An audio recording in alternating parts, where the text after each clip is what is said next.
Bueno, vamos a comenzar con la última clase de cerebro y en esta clase también vamos a ver a la circulación del líquido cefalorraquídeo, al cerebelo y las vías de conducción. Continuando con el cerebro, vamos a ver ahora el núcleo hipotálamo.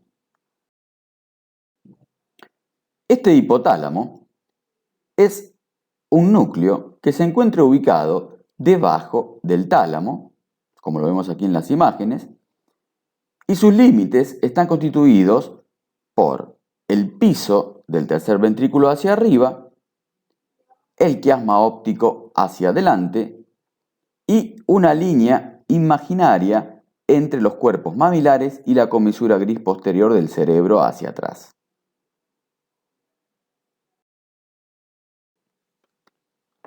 Veamos las funciones que tiene el hipotálamo. Y va a actuar a nivel del control autónomo, el control endocrino, regula la temperatura, regula la ingesta de alimentos y agua y actúa a nivel de la emoción y conducta. La función endocrina, regulada por el hipotálamo, es aquella que va a regular a la hipófisis. Recordemos cuando vimos glándula de secreción interna, hemos estudiado lo que es la hipófisis y que tenía una adenohipófisis o lóbulo anterior y una neurohipófisis o lóbulo posterior. Y el hipotálamo iba a estimular a la adenohipófisis para formar ACTH, TSH, hormona de crecimiento, las hormonas, las gonadotrofinas, y iba a eliminar o a segregar hacia la neurohipófisis la oxitocina y vasopresina.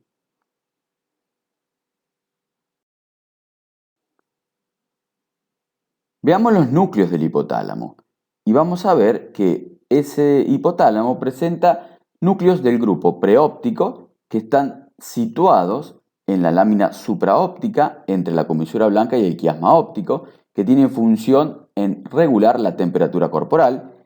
Cuando se lesiona este núcleo, la temperatura se eleva, siendo difícil su control.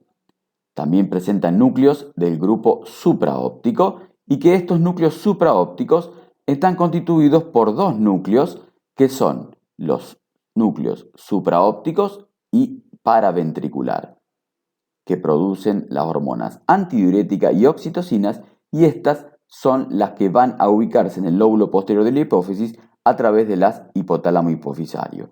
Y luego del lóbulo posterior de la hipófisis va a ser segregada hacia la circulación general.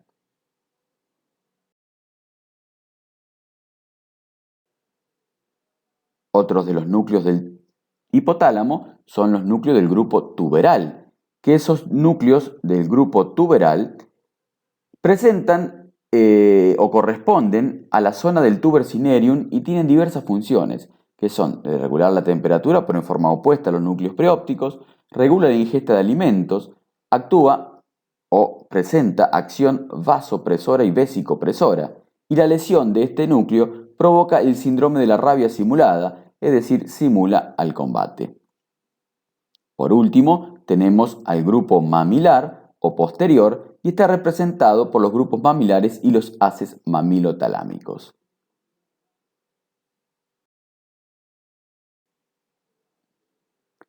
Ese hipotálamo tiene aferencias y eferencias. Las eferencias están dadas por 4 grupos de fibras que son el fascículo longitudinal dorsal, la bandeleta media del cerebro anterior, el haz mamilotalámico y el haz hipotálamo hipofisario, mientras que las aferencias del hipotálamo, es decir, fibras que llegan al hipotálamo, son provenientes de la corteza cerebral, del tálamo y del núcleo amigdalino. Muy bien, continuando ahora con los núcleos suboptoestriados, teníamos los núcleos subtalámicos que correspondían a la zona inserta, que es una fina capa de sustancia gris situada debajo del tálamo y por encima de la sustancia negra, y el núcleo de Lewis, que es el más importante de la región y recibe aferencias de la corteza y del globus pallidus, y las eferencias van hacia el globus pallidus. Tiene función motora y su lesión provoca hemibalismo, es decir, que la persona adopta una postura semejante a arrojar una bala.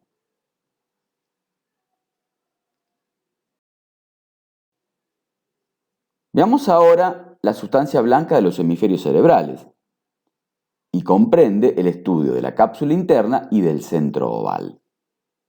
La cápsula interna es la sustancia blanca situada entre los núcleos caudado y tálamo hacia adentro y el núcleo lenticular hacia afuera. Se continúa hacia abajo con los pedúnculos cerebrales y hacia arriba con el centro oval. Aquí tenemos en el corte de Fleming la cápsula interna tiene una forma de un ángulo abierto hacia afuera, distinguiéndose los siguientes segmentos. Y vamos a tener un brazo anterior que se dirige hacia adelante y afuera, una rodilla y un brazo posterior que se dirige hacia atrás y afuera.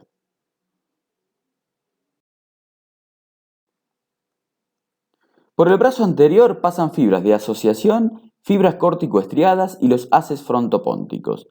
Por la rodilla van a pasar los haces geniculados y el piramidales. El brazo posterior se lo va a dividir en 3 segmentos y vamos a tener un segmento anterior por donde pasan los haces geniculados, piramidales y la cinta de Rey media completa, es decir, Gold, Burdach, espino talámico anterior y espino talámico lateral. El segmento retrolenticular pasan las radiaciones ópticas y el resto de las vías sensitivas y los haces paritoxipitopónticos, mientras que en el segmento sublenticular pasan los haces temporopónticos y las radiaciones auditivas. Es muy importante saber estas zonas por donde pasa cada haz porque cuando veamos vía de conducción es importante saber por qué parte de la cápsula interna van a pasar estos haces. Por último, el centro oval está formado por el resto de la sustancia blanca que separa a los núcleos del cuerpo estriado de las circunvoluciones. En el centro oval se encuentran fibras de asociación, fibras comisurales y fibras de proyección.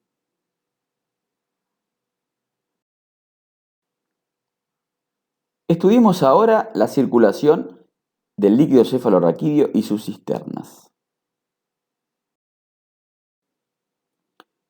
El líquido cefalorraquídeo es un trifiltrado de los componentes plasmáticos de bajo peso molecular que se filtra a través de los capilares arteriales que forman a la tela coroidea superior, que está ubicada en la cara inferior del trígono, y de los plexos coroideos del tercer ventrículo, los plexos coroideos de los ventrículos laterales y los plexos coroideos del cuarto ventrículo. A su vez, algunas sustancias segregadas por las neuroglias ependimarias también forman parte del líquido cefalorraquídeo.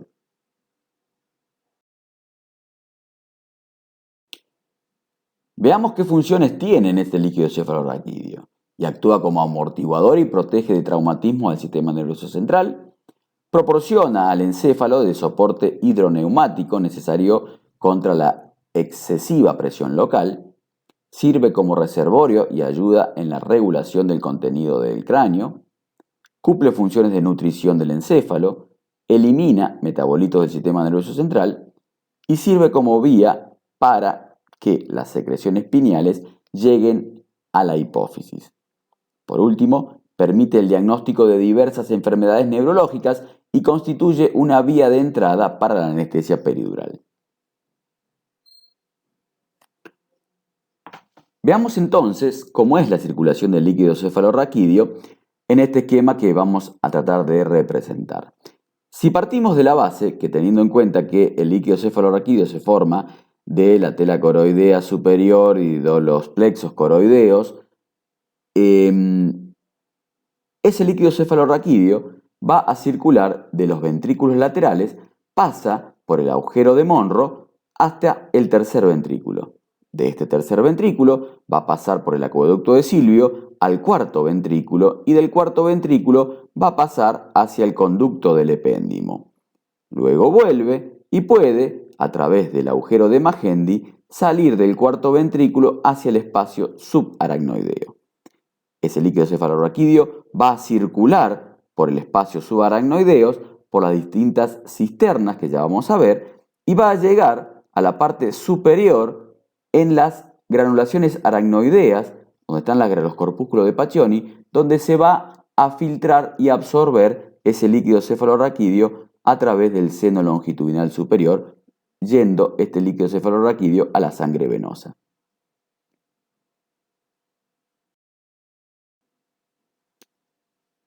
En el recorrido del líquido cefalorraquídeo por el espacio subaracnoideo, vamos a encontrar las siguientes cisternas, que son cisterna optoquiasmática, la cisterna prepeduncular o interpeduncular o central, la cisterna prepontina o pontina, la cisterna cerebelosa inferior o magna, la cisterna ambiens y la cisterna cerebelosa superior o cuadrigeminal.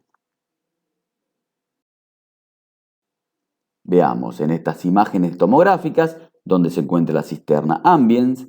Aquí tenemos la cisterna ambiens, la cisterna cerebelosa inferior o magna, la cisterna cerebelosa superior o cuadrigeminal, la cisterna optoquiasmática, la cisterna prepeduncular o interpeduncular o central y la cisterna prepontina o pontina.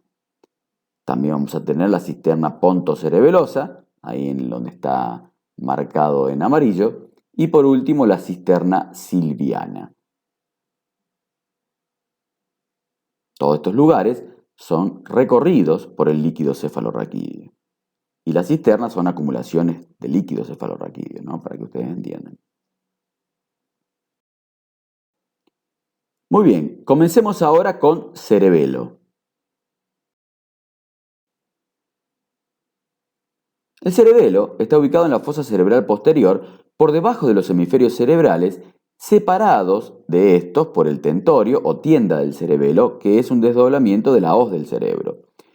Ahí lo vemos representado en rojo por detrás y abajo del cerebro, a este órgano llamado cerebelo. El cerebelo se encuentra ubicado detrás del bulbo y la protuberancia y contribuye a formar el techo del cuarto ventrículo. Tiene una función de regular el equilibrio corporal, la postura y la coordinación de los movimientos y la destreza. Pesa aproximadamente 140 gramos, presenta una cara superior, una cara inferior y una cara anterior para su estudio. Las dimensiones son de diámetro anteroposterior 6 centímetros, de un diámetro transversal 10 centímetros y de altura 5 centímetros. Veamos qué es la filogenia, porque es importante saber las funciones del cerebelo y que tiene mucha relación con esto, que sería la evolución de cómo se fue formando el cerebelo. Y tenemos que la filogenia estudia la evolución que ha sufrido el cerebelo a través del tiempo y las distintas especies. La parte más antigua del cerebelo, en la escala zoológica, se denominaba arquicerebelo y que corresponde al lóbulo nódulo flocular, y ellos rigen el equilibrio corporal. Es decir, que las primeras personas, lo único que tenían de cerebelo era el arquicerebelo, que era el nódulo y el flóculo, que ya lo vamos a ver. Y es decir, que solo podían tener el equilibrio del cuerpo. A medida que fue evolucionando el hombre, fue adquiriendo a las diferentes partes. Aquí tenemos el arquicerebelo con el nódulo en la parte central y el flóculo a los costados. Esto correspondía al arquicerebelo. Luego, con la evolución del hombre, aparece el paleocerebelo, que anatómicamente está representado por el vermis en la parte media y los hemisferios situados por delante de la cisura prima. Esta porción del cerebelo ya interviene en la regulación del tono muscular y la postura.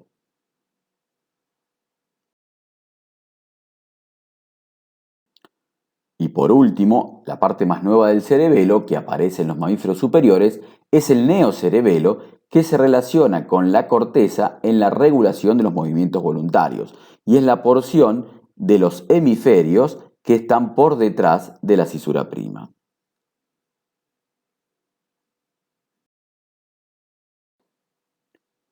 Estudiemos ahora la configuración externa del cerebelo y vamos a ver y a distinguir que presenta tres caras, una superior, inferior y anterior. Tenemos la cara superior, la cara anterior e inferior, en donde presenta en la parte media, más estrecha, en una estructura llamada vermis, y dos partes laterales voluminosas llamados hemisferios cerebelosos.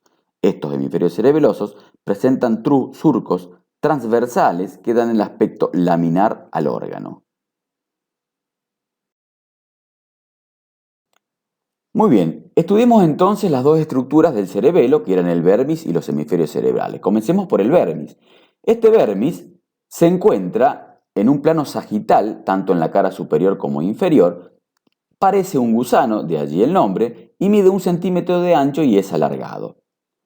Presenta diferentes estructuras que son el extremo anterior o anterosuperior, se lo denomina língula. Por detrás de la língula está el culmen, luego el declive, el folium y el tuber. Hacia abajo está la pirámide, la úvula y el nódulo, que es el extremo posterior o posteroinferior. A los lados de ese vermis y en la cara inferior vamos a encontrar a la amígdala del hemisferio cerebeloso.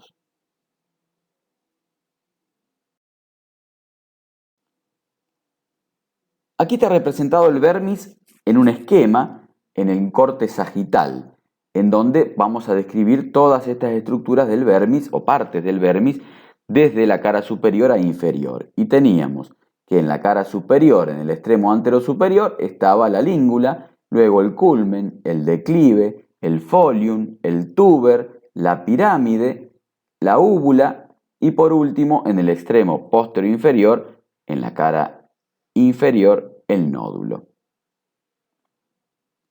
Recuerden que este cerebelo formaba parte del techo del cuarto ventrículo, como está ahí representado en el esquema. Estudiemos ahora a los hemisferios cerebelosos y presentan una cara superior y otra inferior. En la cara superior vamos a encontrar que en la parte media sagital se encontraba el vermis y a los lados la cara superior de los hemisferios cerebelosos. En esta cara hay cisuras y surcos que delimitan lobulillos y vamos a tener la cisura prima de Elliott-Smith, que dividía el órgano en un tercio anterior y 2 tercios posteriores y que concuerda con la división del paleocerebelo hacia adelante y del neocerebelo hacia atrás. Por delante de la cisura prima vamos a encontrar al surco del preculmen y por detrás al gran surco circunferencial de Bigdasir. Y estos surcos y cisuras delimitan lobulillos. Por delante del surco del preculmen tenemos al lobulillo central. Entre el surco del preculmen y la cisura prima vamos a tener el lobulillo del culmen. Entre la cisura prima y el gran surco circunferencial de Bigdasir al lobulillo semilunar superior y por detrás del gran surco circunferencial de Bigdasir al lobulillo semilunar inferior. Por su parte, en la cara inferior del cerebelo, al igual que en la cara superior, en la parte media se encuentra el vermis, que se sitúa en una depresión llamado Valle de Reil, y lateralmente vamos a tener la cara inferior de los hemisferios cerebelosos. En esta cara inferior también vamos a tener surcos y fisuras, que son el surco prepiramidal, que divide hacia adelante un tercio anterior y los 2 tercios posteriores del órgano.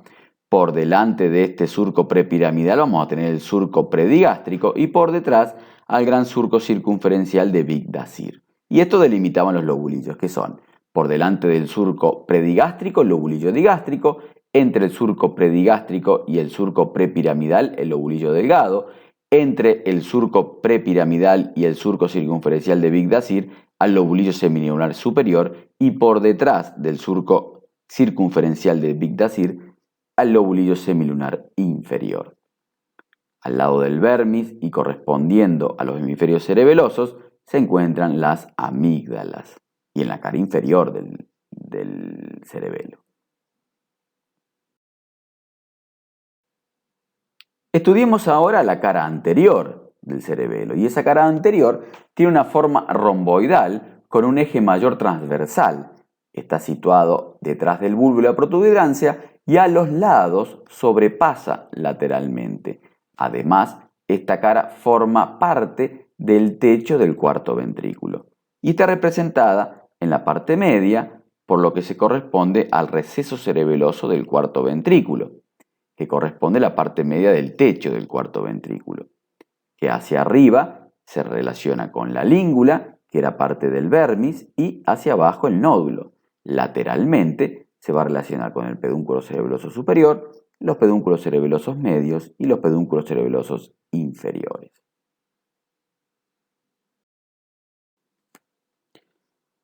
Esta división en lobulillos no tiene mucha importancia porque no tiene una relación anátomo-funcional y clínica. La que más se ajusta a esta correlación es la que hemos hablado anteriormente de arquicerebelo, paleocerebelo y neocerebelo, que sería el arquicerebelo, que corresponde al lóbulo nódulo flocular, que presenta una función de equilibrio corporal, al paleocerebelo, que corresponde a la parte hacia adelante de la cisura prima, que se encuentra en la cara superior del vermis y los hemisferios cerebelosos, donde tienen la función de regulación del tono muscular y postura, y por último el neocerebelo, que corresponde a la porción que queda por detrás de la cisura prima en la cara superior e inferior y que tiene la función de la regulación de los movimientos voluntarios.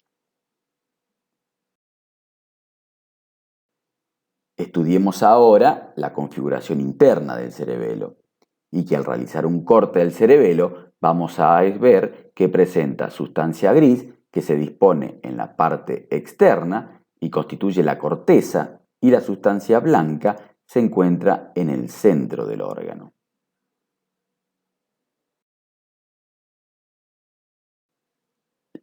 La sustancia gris histológicamente está formada por 3 capas que son la capa más externa, también llamada molecular, una capa media o células de Purkinje y una capa interna de la granulosa. Estudiemos ahora la sustancia blanca, y está formado por fibras mielínicas, astrocitos protoplasmáticos y fibrosos, oligodendrocitos y microglias, y además presentan 4 núcleos grises. ¿Qué vamos a tener? Que el núcleo fastigio del techo, que es vecino al cuarto ventrículo y corresponde al arquicerebelo. Luego tenemos al núcleo emboliforme y los núcleos globosos, que formaban al núcleo interpósito y corresponden al paleocerebelo. Y por último, la oliva cerebelosa o núcleo dentado, que corresponde al neocerebelo. Es decir, que según la estructura de arquicerebelo teníamos solamente el núcleo fastigio del techo. Cuando se desarrolló el paleocerebelo se fueron agregando los núcleos globosos y emboliforme, y por último en el neocerebelo se desarrolló la oliva cerebelosa, que es el cerebelo actual. Muy bien, comencemos ahora con vías de conducción.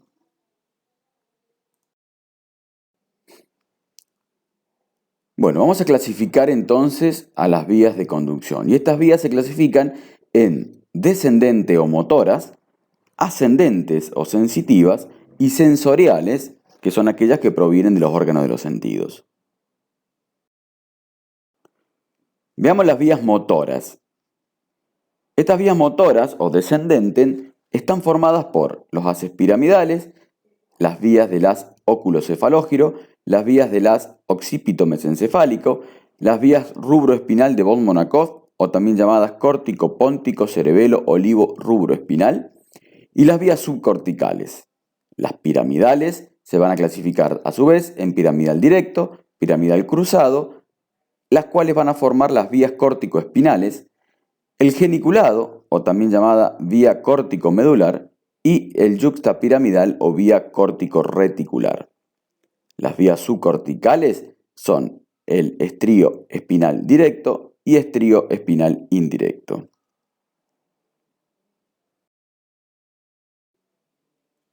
Las vías sensitivas están formadas por la vía espinocerebeloso dorsal o de Flesching o cruzada, vía espinocerebeloso ventral o de Gower o directa, la vía Gold, Burdach, espinotalámico anterior y espinotalámico lateral. Mientras que las vías sensoriales están formadas por la vía olfatoria, óptica, acústica y gustativa, que son las de los órganos de los sentidos.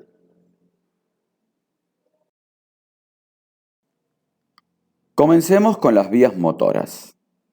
Y teníamos la piramidal, que formada era por el piramidal directo, cruzado, geniculado y yuxtapiramidal, las vías del haz óculo-cefalógiro, del haz occipito mesencefálico, la rubroespinal de Von-Monacov o córtico póntico cerebelo olivo rubroespinal y las subcorticales estrío-espinal directo e indirecto.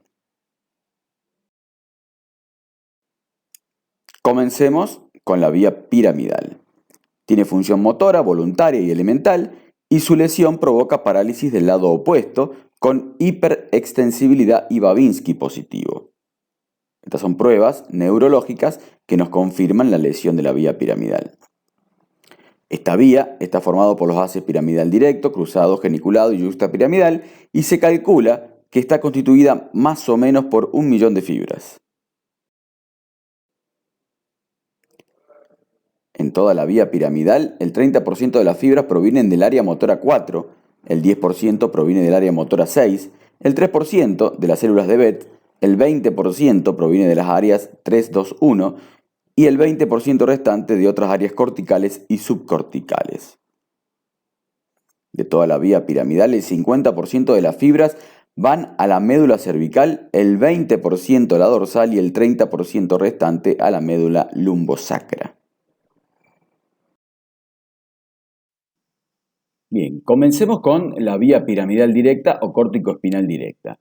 La primera neurona se encuentra en la corteza cerebral. De allí pasa por la cápsula interna, por la rodilla y el brazo posterior.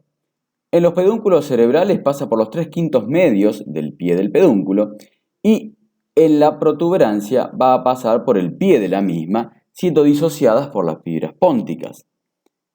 En el bulbo pasa por la sustancia reticulada blanca para formar las pirámides vulvares y luego en la médula se ubica en el cordón anterior de la misma, cruza al lado opuesto donde hace sinapsis con la motoneurona del asta anterior de la sustancia gris de la médula, donde está la segunda neurona. Y de allí sale de la médula por el surco colateral anterior para luego ir a los agujeros de conjunción.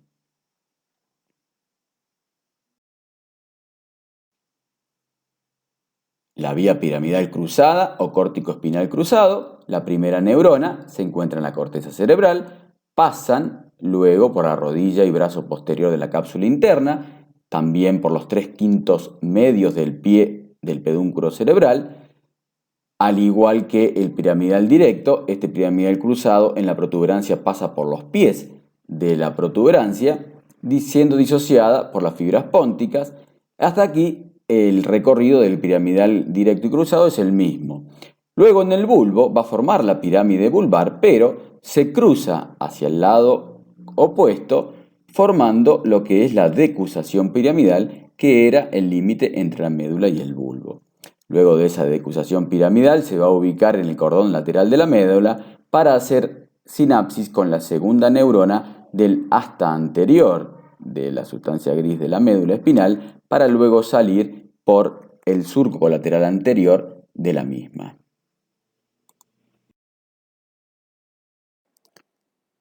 Veamos ahora al haz geniculado o córtico medular. Su primera neurona en la corteza cerebral. Luego pasa por la rodilla y brazo posterior de la cápsula interna. En el pedúnculo cerebral se dividía en un pez o menisco externo que pasa por el quinto externo, rodea la cara anterior formando la cinta en banda de Ferré, cruza al lado opuesto y desciende con la rama interna. Mientras que esa rama interna, se llamaba también pez o menisco interno, pasa por el quinto interno del pie del pedúnculo, cruza al lado opuesto y desciende con la rama externa. En la protuberancia pasa por dentro de la cinta de Rein media completa y en el bulbo se ubica inmediatamente detrás de las pirámides vulvares. La segunda neurona de esta vía se van a encontrar en el pedúnculo cerebral en los núcleos somatomotores del tercer y cuarto par craneal, en la protuberancia en los núcleos somatomotores del quinto, sexto y séptimo par craneal y en el bulbo en los núcleos somatomotores del 12 par craneal y núcleo ambiguo, cuyo núcleo ambiguo se dividía en 3 partes que van a ser para los núcleos del 9, 10 y 12 par craneal. Una particularidad que tiene esta vía es que el haz geniculado no llega a la médula espinal.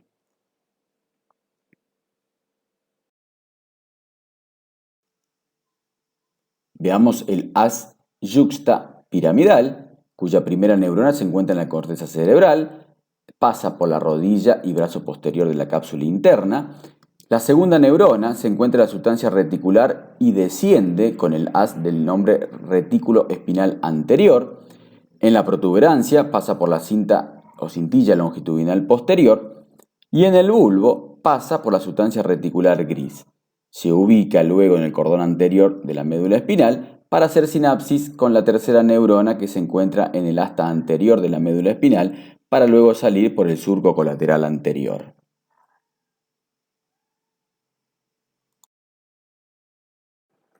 El haz oculocefalógiro, que tiene la función motora de los movimientos conjugados de los ojos, la primera neurona se encuentra en la zona 8 de la corteza y en el área cefalógira cerebral.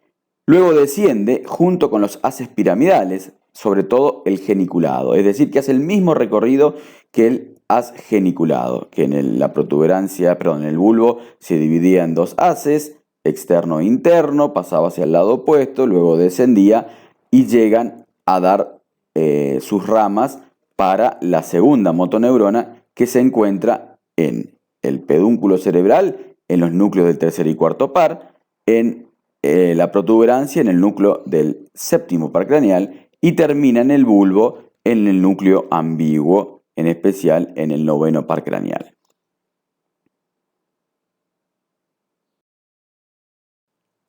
Tenemos la vía occipito-mesencefálica, cuya primera neurona se encuentra en la corteza occipital y produce los movimientos reflejos de los ojos, corre junto con las radiaciones ópticas y va a dar ramas al pulvinar del tálamo, al tubérculo cuadrigeminal anterosuperior de la lámina cuadrigeminal y a los núcleos del tercer par craneal.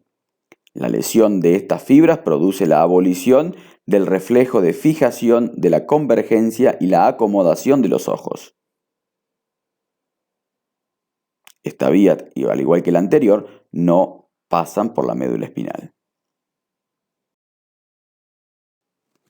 Veamos ahora la vía rubroespinal de von Monachov o córtico-póntico cerebelo olivo rubroespinal.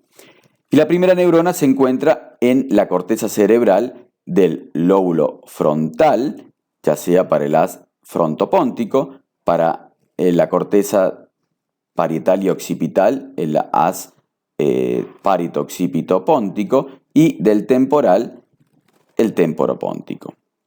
Tanto el temporopóntico como el parito-occipito-póntico en el pedúnculo cerebral pasan por el quinto externo del pie del pedúnculo, mientras que el frontopóntico pasaba por el quinto interno del pie del pedúnculo. De allí van a hacer sinapsis a la segunda neurona que estaban en el pie de la protuberancia en los núcleos pónticos.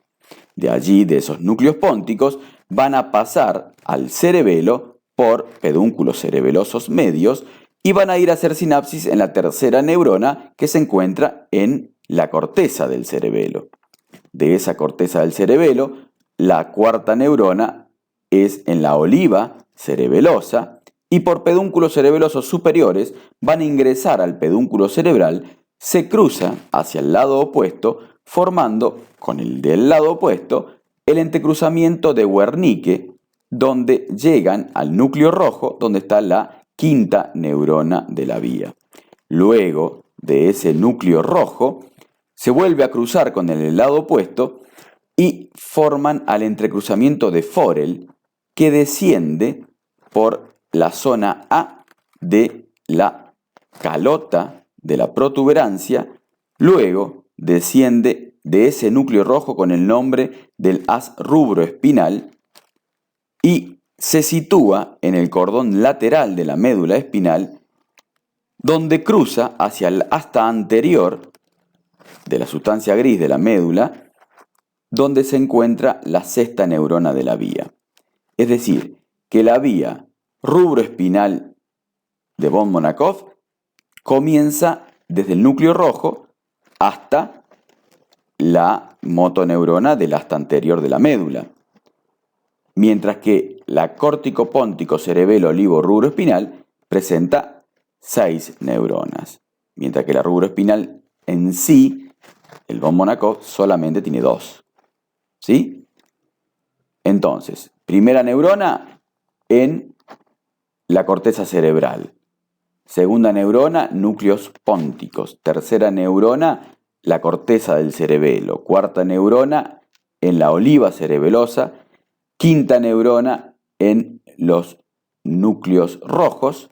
Y allí parte la vía rubroespinal, con la sexta neurona en el asta anterior de la médula. Por eso el nombre de córtico, póntico, cerebelo, olivo, rubroespinal, por la ubicación de todas las neuronas de la vía.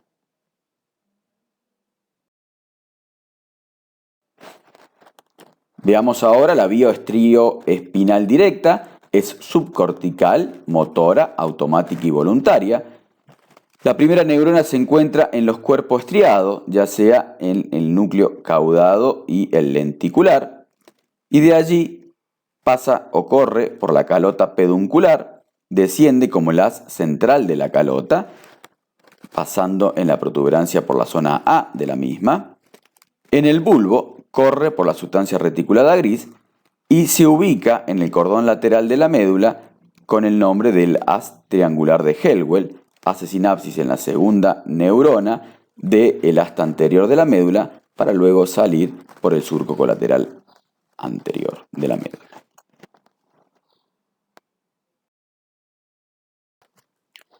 Veamos la vía estrioespinal indirecta. También es subcortical, donde nace la primera neurona en el cuerpo estriado, es decir, el núcleo caudado y el lenticular. De allí la segunda neurona se encuentra en la oliva vulvar. Por pedúnculos cerebelosos inferiores pasa a la corteza cerebelosa, haciendo ahí sinapsis con la tercera neurona. Y la cuarta neurona en la oliva cerebelosa. Por pedúnculos cerebelosos superiores ingresa al pedúnculo cerebral, haciendo sinapsis en el núcleo rojo, previa entrecruzamiento con el lado opuesto, formando un entrecruzamiento de Wernicke. Al salir del núcleo rojo, donde se encuentra la quinta neurona, vamos a tener otro entrecruzamiento, al igual que en la vía rubroespinal, que es el entrecruzamiento de Forel, y luego desciende con el haz rubroespinal a hacer sinapsis en la sexta neurona o motoneurona del asta anterior de la médula espinal.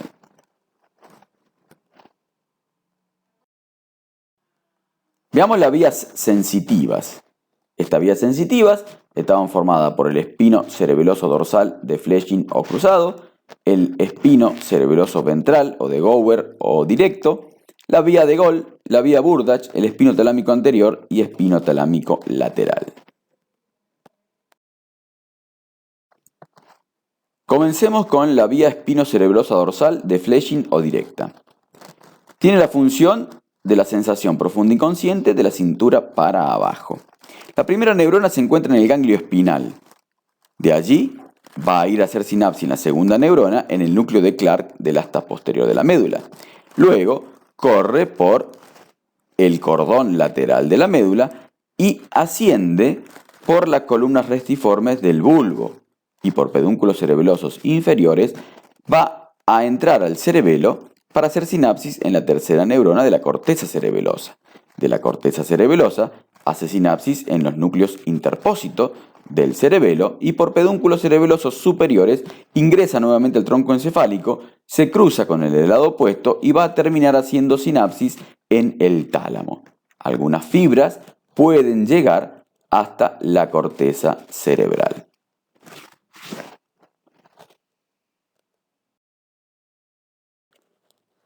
Veamos la vía espinocerebelosa ventral o de Gower o indirecta, que tiene la sensación profunda inconsciente de la cintura para arriba como función. La primera neurona se encuentra en el ganglio espinal. La segunda neurona se encuentra en el núcleo de Bechterew, en el asta posterior de la médula, de la sustancia gris, cruza al lado opuesto y asciende por el cordón lateral de la médula. En el bulbo va a correr a través de la sustancia reticulada gris y en la protuberancia corre por la zona C de la calota. Penetra al cerebelo a través de la membrana de Biusen para hacer sinapsis con la tercera neurona que se encuentra en la corteza cerebelosa. De allí la cuarta neurona en el núcleo interpósito y ingresa por pedúnculos cerebrosos superiores, cruza al lado opuesto y hace sinapsis con la quinta neurona que se encuentra en el tálamo.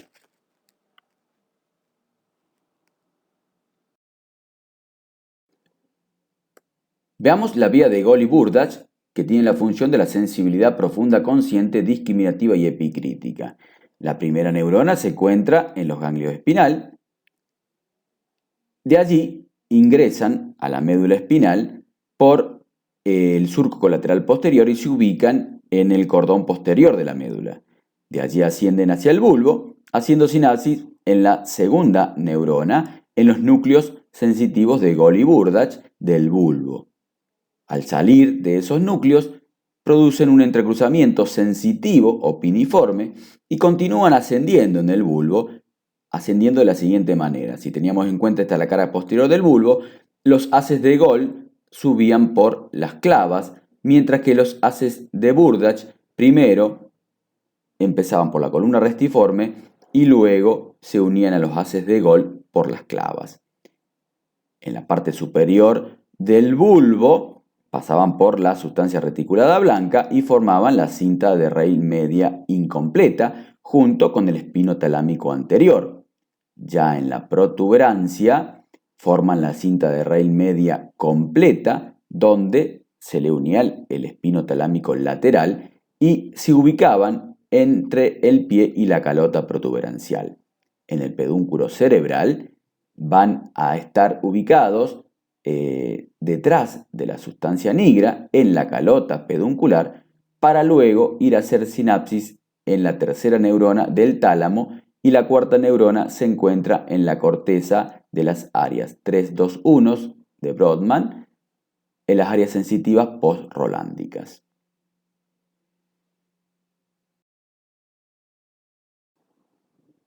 Veamos las vías espinotalámico anterior y lateral que tienen la función de la vía sensibilidad táctil, protopática y termoalgésica. La primera neurona de ambas vías se encuentran en el ganglio espinal. De allí, por surco colateral posterior de la médula, ingresan y hacen sinapsis en la segunda neurona de la cabeza, del núcleo cabeza de Waldecker, del asta posterior de la sustancia gris.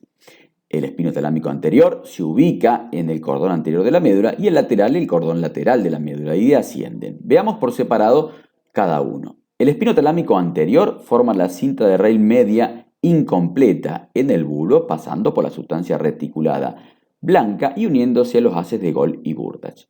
Luego, el espinotalámico anterior en la protuberancia y el pedúnculo van a formar la cinta de raíz media completa junto al espinotalámico lateral, Gold y Burdach. En la protuberancia pasan en el límite entre el pie y la calota y en el pedúnculo pasan por detrás de la sustancia nigra. Veamos ahora el espinotalámico lateral. Ese espinotalámico lateral, luego del cordón lateral de la médula, va a pasar por la sustancia reticulada gris del bulbo y en la protuberancia y pedúnculo se une al espinotalámico anterior, Gold y Burdach, para formar la cinta de raíz media completa. En la protuberancia pasa en el límite entre el pie y la calota protuberancial, mientras que en el pedúnculo cerebral pasa por detrás de la sustancia nigra y llegan los dos hacia el tálamo, donde se encuentra la tercera neurona de la vía.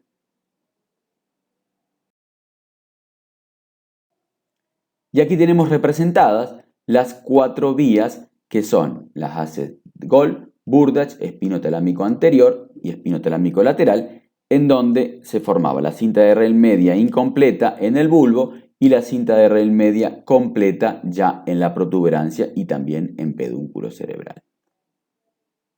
Como verán, estas vías, que son sensitivas, ingresan desde afuera y ascienden hasta el cerebro, a diferencia de las motoras que descienden del cerebro para salir a generar la respuesta motora de la sensibilidad que traen todas estas vías sensitivas. Veamos ahora las vías sensoriales y que la habíamos dividido en vía olfatoria, óptica, acústica y gustativa. Muy bien, comencemos con la vía olfatoria.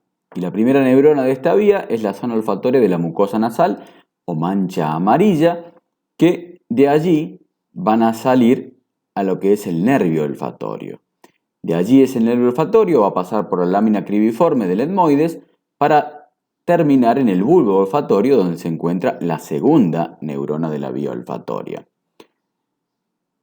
Del bulbo olfatorio se va a continuar con la cintilla olfatoria, y esa cintilla olfatoria, en la cara inferior del cuarto anterior del cerebro, Luego se continúa o se divide en estrías o pilares internos y externos que junto con el gancho del hipocampo y la cintilla óptica van a delimitar el espacio perforado anterior, que era el centro de la olfacción, y allí se encuentra la tercera neurona de la vía olfatoria.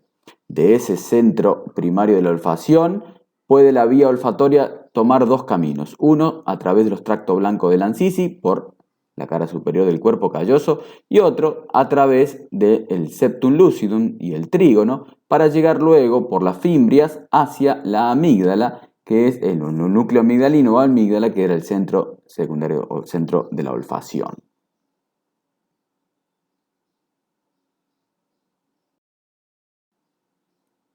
Veamos ahora la vía óptica. Y la vía óptica, vamos a tener que la primera neurona se encuentra en las células bipolares de la retina, la segunda neurona en las células ganglionares de la octava capa de la retina. La retina tiene 10 capas, por lo tanto, en las bipolares y en la octava capa están la primera y segunda neurona. De allí tenemos en cuenta que el globo ocular tiene una porción de la retina nasal y un campo temporal. Hacia adentro de los globos oculares tenemos el campo nasal y hacia afuera los campos temporales.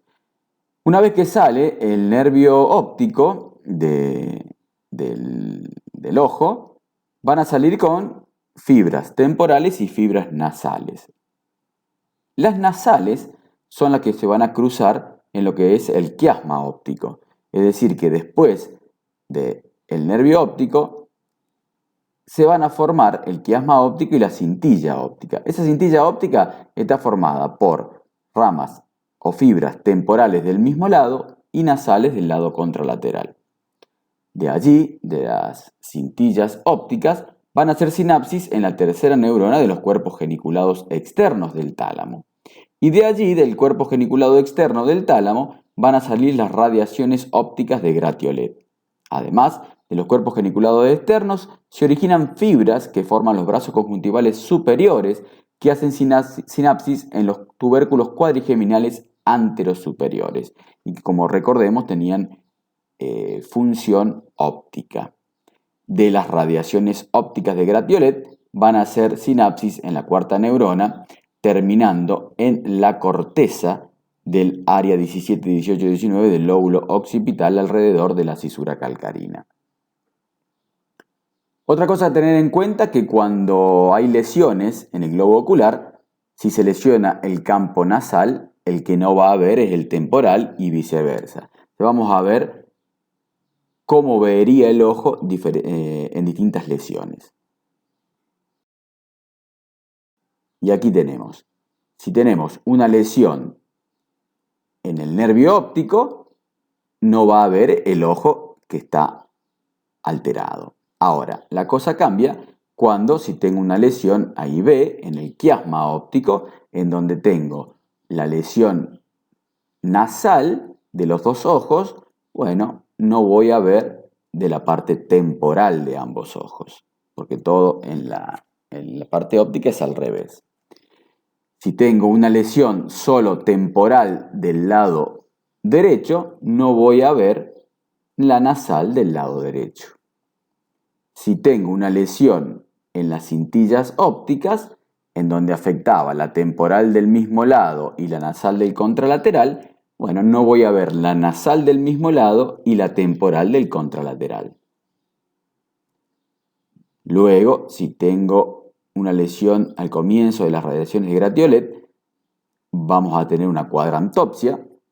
Y si tengo una lesión cerca o en la corteza cerebral, voy a tener una hemianopsia contralateral. Sigamos con la vía acústica, y esta vía acústica tenemos que la primera neurona se encuentra en el órgano de Corti de la cóclea, y allí nace el nervio acústico, que va a presentar la segunda neurona en el núcleo coclear ventral y dorsal del bulbo. De allí va a entrecruzarse con el lado opuesto, formando lo que se denomina el cuerpo trapezoide, y de este cuerpo trapezoide va a hacer sinapsis en la oliva superior de la protuberancia.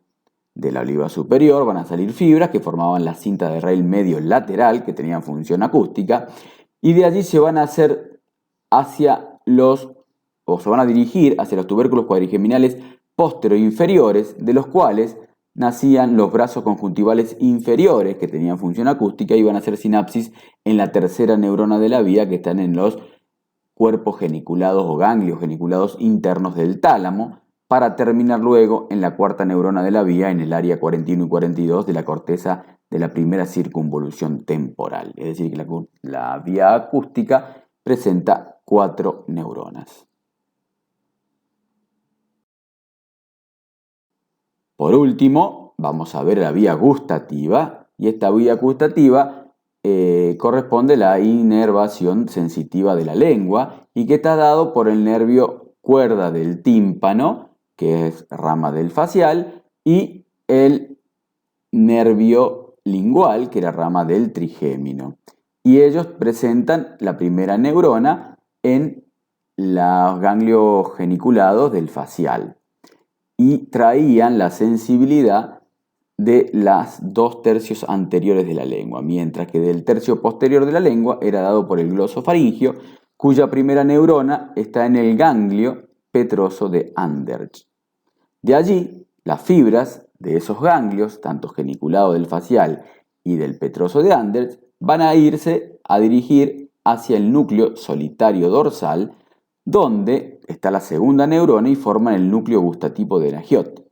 Y de ese núcleo gustativo de Nagiot van a ir hacia hacer sinapsia la tercera neurona, que se encuentra en el tálamo, y del tálamo va hacia la cuarta neurona en la corteza del hipocampo, que está en el centro del gusto. Muy bien, y de esta manera hemos concluido con la última parte del cerebro, cerebelo, circulación de líquido cefalorraquídeo y vías de conducción. Muchas gracias por su atención.